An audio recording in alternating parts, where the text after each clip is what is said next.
Jersey's House of Horrors children's home should be demolished, abuse inquiry report concludes. The notorious Haut de la Garenne children's home in Jersey should be demolished, a long-awaited report into abuse and mistreatment of youngsters on the island has recommended.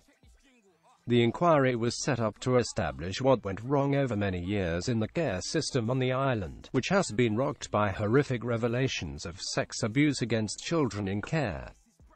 The most notorious of them was Haut de la Garenne, dubbed the House of Horrors, where hundreds of crimes were carried out over decades before it was shut in the 1980s. Pedophile Jimmy Savile was implicated in the home's shady past, with an allegation received by police in 2008 that an indecent assault occurred there in the 1970s. But it was decided there was insufficient evidence to proceed.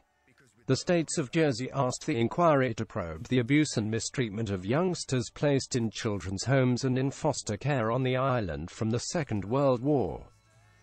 In December 2010, the island's Chief Minister Terry Lasua issued a formal apology to all victims who suffered in the state's residential care system. The apology followed the end of an investigation by the States of Jersey Police, codenamed Operation Rectangle, into historical child sexual, emotional and physical abuse in institutions. The probe reported 553 alleged offenses between September 2007 and December 2010, and most, 315, were reported to have been committed at the Haut de la Garenne. Police identified 151 named offenders and 192 victims, but just 8 people were prosecuted for 145 offenses, with 7 convictions. 4 of them related to Haut de la Garenne.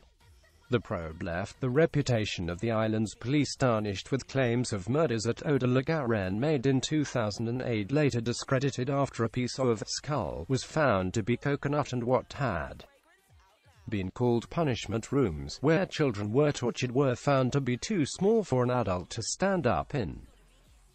Then in 2013, the state's assembly agreed terms of reference for a public inquiry to carry out a wide-ranging investigation into the historical abuse in Jersey.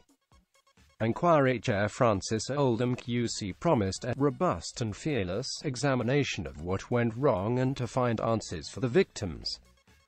At a preliminary hearing in 2014, Ms. Oldham said they would investigate what abuse took place, whether it was reported and what was done, and whether abuse was covered up.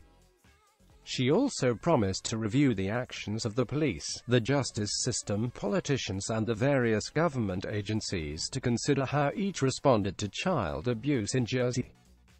3 phases of hearings were held in public in St. Helier between July 2014 and June 2016.